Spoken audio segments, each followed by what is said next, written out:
Going back to ancient history, some of the world's most feared fighting forces were made up of freelance warriors who weren't aligned with any particular nation or king. Get the facts on 6 of history's most infamous and influential private armies. 1. The 10,000. As chronicled in the historian Xenophon's Anabasis, the 10,000 were a motley assortment of Greek warriors contracted by Cyrus the Younger to help oust his brother King Artaxerxes II from the Persian throne. In 401 BC, the Hellenic soldiers for hire, many of them hardened veterans of the Peloponnesian War, fought alongside Cyrus and his rebel army in a clash with the king's forces near Baghdad. While the 10,000 held their own in combat, Cyrus was killed in the battle, and the mercenaries' generals were double-crossed and murdered while trying to negotiate a retreat. Under pursuit from Artaxerxes II's troops and hostile natives alike, the surviving members of the 10,000 were forced to band together and fight their way out of enemy territory. After electing Xenophon as one of their new leaders, the army of rogues embarked on a grueling 9-month odyssey that took them from the heart of Babylonia all the way to the Greek Black Sea port at Trapezus. Despite facing constant ambushes, punishing weather and famine, they arrived on friendly soil with nearly 3/4 of their numbers still intact. Xenophon's account of the 10,000's fighting retreat has since become a classic tale of heroism, and even served as the inspiration for the 1979 cult film The Warriors. 2. The White Company. The White Company was one of the most infamous of the so-called free companies, bands of for-profit soldiers who conducted the lion's share of warfare in 14th century Italy. The unit first rose to prominence in the 1360s before falling under the command of Sir John Hawkwood, an Englishman who had been knighted for his service in the 100 Years' War. With Hawkwood at the helm, the White Company became known as one of the most elite mercenary armies in Italy. Its troops, a cultural hodgepodge of English, German, Breton and Hungarian adventurers, were renowned for their skill with the longbow and the lance, and they terrified opponents with their lightning-quick surprise attacks and willingness to do battle during harsh weather or even at night. In an era when Italy was splintered between warring city-states and medieval lords, the men of the White Company made a killing auctioning their services off to the highest bidder. Between 1363 and 1388, they fought both for and against the Pope, the city of Milan and the city of Florence, but they were rarely out of the field even during times of peace. In fact, when unemployed, the adventurers often kept their coffers full by launching raids on nearby villages and towns. 3. The Swiss Guard. Today, the Swiss Guard is known as striped uniformed protectors of the Pope and the Vatican, but their history stretches back to bands of mercenaries that flourished during the Renaissance. More than 1 million Swiss adventurers fought in Europe's armies between the 15th and 19th centuries. These troops were among the first European soldiers to master the use of pikes and halberds against more heavily armored foes, and by the 1400s, their revolutionary tactics and sheer ruthlessness had earned them a reputation as the best contract troops money could buy.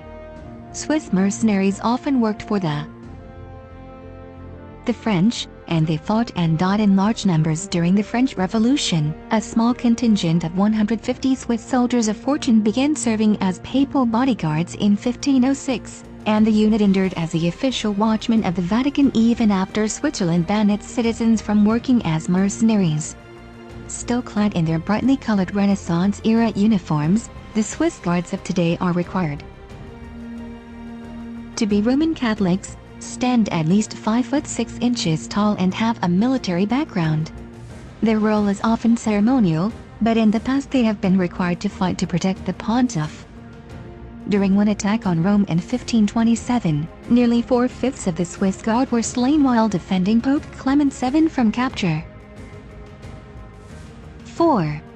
The Flying Tigers. Officially known as the American Volunteer Group, the famed Flying Tigers were a 3-squadron force of fighter pilots who fought with the Chinese against the Japanese during World War II. The unit was first organized in early 1941 in the months just before the bombing of Pearl Harbor.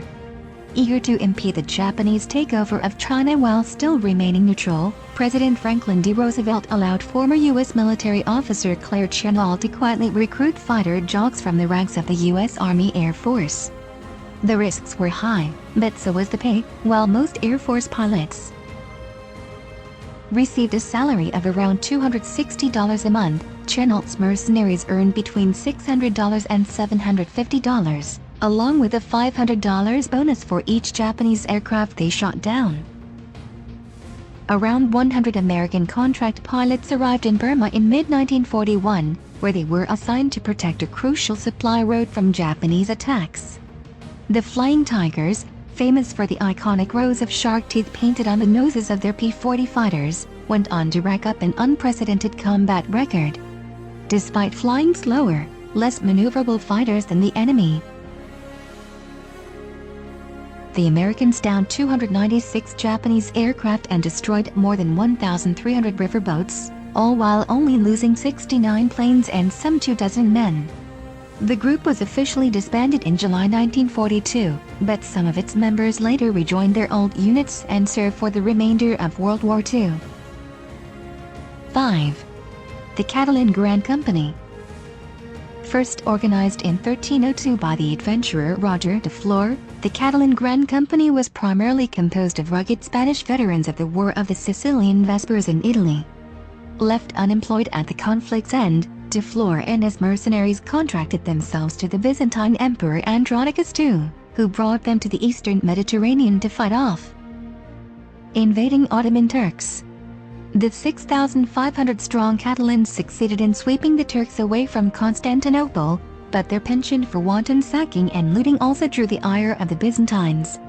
In 1305, de Flor and some 1,300 of his men were ambushed and killed by another group of mercenaries in the emperor's employ. Rather than disband, the surviving Catalans embarked on one of the bloodiest and most bewildering adventures in medieval military history. Following an abortive attempt to establish an outlaw state in Gallipoli, they marched to Greece and found work as muscle for the Duke of Athens. But when a dispute arose over back pay, the Catalans once again went to war with a former employer. After crushing the Greek armies and killing the Duke at 1311's Battle of Cephissus, they found themselves the de facto lords of the Duchy of Athens. Amazingly, the mercenaries managed to consolidate their power and rule over large swaths of Greece for more than 75 years until an army from Florence finally defeated them in battle. The remnants of the Catalan Grand Company disbanded shortly thereafter. 6. The Varangian Guard. The descendants of Norsemen who originally ventured south as pirates and traders, the Varangian Guard were a band of Viking mercenaries paid to serve as the personal bodyguard of the Byzantine Emperor. The Guard first took up their post in the late 10th century for the Emperor Basil II, who preferred the axe-wielding barbarians to his more easily corruptible countrymen.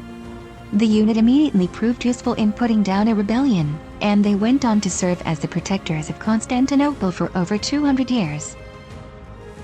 At first, the Varangian Guard was almost entirely composed of hard-fighting, hard-drinking Vikings, but by the late 11th century their ranks began to be filled out by Englishmen, Normans and Danes.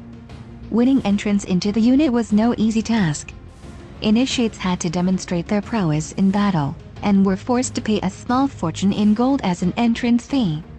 Still, the gifts showered on the Varangians ensured that its members left extremely wealthy, and some even went on to achieve positions of immense power.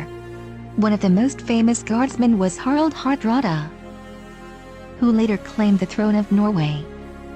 Thank you for watching, and don't forget to subscribe to the channel and like the video.